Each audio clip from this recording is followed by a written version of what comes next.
안녕하세요. 자유교회 이진우 목사가 보내드리는 아침 묵상입니다. 오늘도 예수 그리스도의 향기를 내는 복된 하루가 되시길 바랍니다. 1월 14일 금요일 아침 묵상입니다. 오늘은 디모데라 하는 제자가 있으니 라는 제목으로 사도행전 16장 1절로 3절의 말씀 묵상합니다. 바울이 더베와 루스드라에도 이름에 거기 디모데라 하는 제자가 있으니 그 어머니는 믿는 유대 여자요 아버지는 헬라인이라. 디모데는 루스드라와 이고니온에 있는 형제들에게 칭찬받는 자니 바울이 그를 데리고 떠나고자 할새 그 지역에 있는 유대인으로 말미암아 그를 데려다가 할례를 행하니 이는 그 사람들이 그의 아버지는 헬라인인 줄 다 알미러라. 2022년 새해 둘째 주가 이렇게 지나갑니다. 한 주간도 삶의 현장에서 고생 많으셨습니다. 주님이 주시는 안식과 평안을 누리는 주말과 주일 되시기 바랍니다. 바울은 1차 전도 여행 당시 유대인들의 선동으로 거진 죽음에까지 이르러야 했던 더베와 루스드라를 다시 찾아갔습니다. 하지만 바울이 더베와 루스드라를 찾은 것은 누구의 강요나 명령에 따라서가 아니었습니다. 바울이 더베와 루스드라를 찾은 것은 전적으로 그의 선택이며 자신이 전한 복음을 듣고 예수님의 제자가 된 이들을 돌아보기 위함이었습니다. 사도행전은 바울이 더베와 루스드라를 다시 방문했을 때 그곳에 디모데라고 하는 제자가 있었다고 기록하고 있습니다. 사도행전 16장 1절이죠. 바울이 더베와 루스드라에도 이름에 거기 디모데라 하는 제자가 있으니 그 어머니는 믿는 유대 여자요 아버지는 헬라인이라.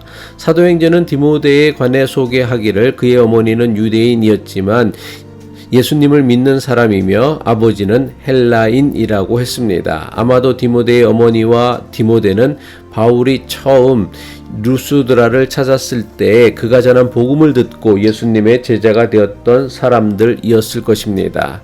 디모데의 어머니는 유대인이었지만 헬라인 남자와 결혼하였습니다. 따라서 디모데는 이방인의 피가 섞인 호녀라였던 것입니다. 루스드라에서 디모데를 만난 바울은 그가 훌륭한 믿음의 사람으로 성장한 것을 보고는 그를 자신의 전도 여행을 돕는 동역자로 데리고 갑니다. 바울의 동역자가 된 디모데는 바울이 기록한 모든 편지에서 그의 이름이 등장할 만큼 바울을 열심히 도와 복음 전하는 일에 앞장서게 됩니다. 바울은 디모데를 마치 자기 아들처럼 여겼습니다. 바울에게는 여러 명의 동역자가 있었지만 바울이 아들이라고 부른 사람은 디모데와 디도뿐이었습니다. 디모데후서 1장 2절이죠. 사랑하는 아들 디모데에게 편지하노니 하나님 아버지와 그리스도 예수 우리 주께로부터 은혜와 긍휼과 평강이 내게 있을지어다. 바울이 루스드라에서 디모데를 자신의 동역자로 데리고 갔을 때에 당시 그의 나이를 대략 18세 전후로 추정합니다. 지금으로 치면 디모데는 고등학교를 막 졸업했을 아주 어린 나이였습니다. 그런 디모데에 대해 사도행전은 자신이 살던 루스드라는 물론이고 이고니온에 있는 형제들에게까지 칭찬을 받는 자라고 기록하고 있습니다. 사도행전 16장 2절입니다. 디모데는 루스드라와 이고니온에 있는 형제들에게 칭찬받는 자니. 여기서 형제들이란 디모데의 친형제나 사촌들을 뜻하는 것이 아닙니다. 복음을 믿고 예수 그리스도 안에서 한 형제가 된 예수님의 제자들을 의미합니다.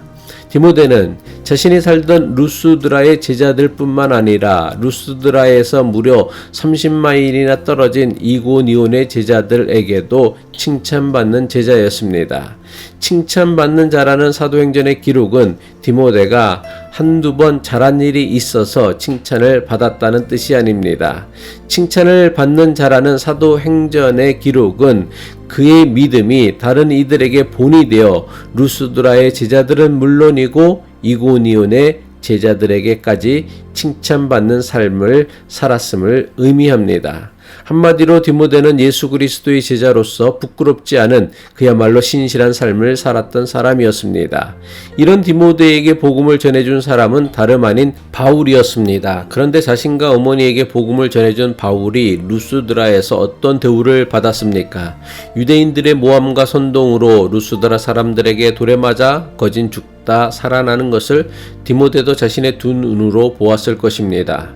디모데는 자신에게 복음을 전해준 바울이 사람들에게 미움받고 돌에 맞아 거진 죽을 뻔한 위기를 겪는 것을 보면서 무슨 생각을 했을까요?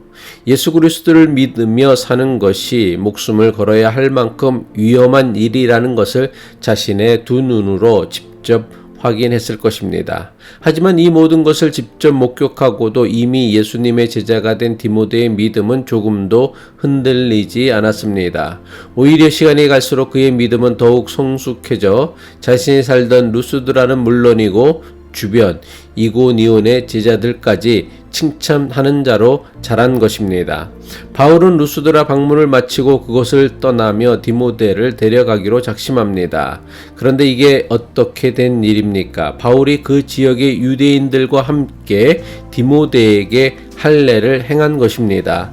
사도행전 16장 3절입니다. 바울이 그를 데리고 떠나고자 할새에 그 지역에 있는 유대인으로 말미암아 그를 데려다가 할례를 행하니 이는 그 사람들이 그의 아버지는 헬라인인 줄 다 알미러라. 바울은 유대인이든 이방인이든 할례와 상관없이 예수 그리스도를 통해 구원을 받을 수 있다고 가르쳤던 사람이었습니다. 예루살렘에서 내려온 유대인들이 이방인도 할례를 받지 않으면 구원받을 수 없다고 가르치며 안디옥 교회를 혼란에 빠뜨렸을 때에 바울이 어떻게 했습니까? 바울이 직접 예루살렘 교회까지 찾아가서는 이방인은 할례를 받지 않아도 된다는 사도와 예루살렘 교회의 공식 입장을 받아낸 사람이었습니다. 할례에 대해서 이토록 단호했던 바울이 루스드라의 유대인들과 함께 디모데에게 할례를 행한 이유가 도대체 무엇입니까? 모든 유대인 남자는 태어난 지 8일 만에 할례를 받아야 했습니다. 하지만 디모데는 아버지가 이방인이었기에 할례를 행하지 않았습니다.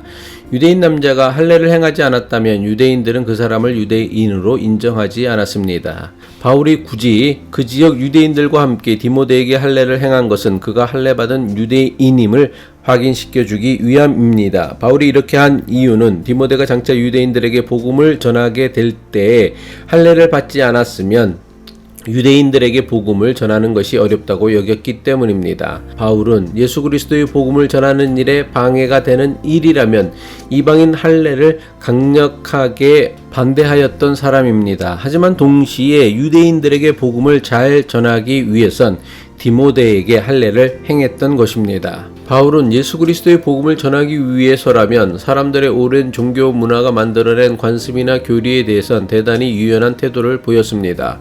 이것은 지금 우리도 마찬가지입니다. 물론 기독교의 오랜 신앙 전통이 만들어낸 종교 관습과 교리를 함부로 무시해서는 안 됩니다. 하지만 분명히 알아야 할 것은 사람들이 만든 종교 관습과 교리는 복음을 더 잘 지키기 위해 사람이 만들어낸 것이지 종교 관습이나 교리가 곧 복음인 것은 아닙니다. 우리가 끝까지 붙잡아야 할 것은 복음의 본질이지 사람이 만들어낸 관습이나 교리가 아닙니다. 관습이나 교리는 시대가 바뀌고 사람이 바뀌면 언제라도 바뀔 수 있는 것입니다. 따라서 종교 관습이나 교리에 대해선 상황과 형편에 따라 유연한 태도를 보이는 것은 복음을 잘 지키기 위한 것이지 결코 복음의 본질을 훼손하는 것이 아닙니다. 기도하겠습니다. 모든 사람이 반드시 지켜야 하는 복음의 본질이 있다면 사람에 따라 하면 좋거나 하지 않는 것이 좋은 종교 전통이나 관습이 있음을 깨닫게 하옵소서. 우리에게 지혜를 주시어 복음의 본질과 비본질을 분별하게 하시고 믿음의 용기를 주시어 복음의 본질만을 끝까지 붙잡게 하옵소서. 예수 그리스도의 이름으로 기도합니다.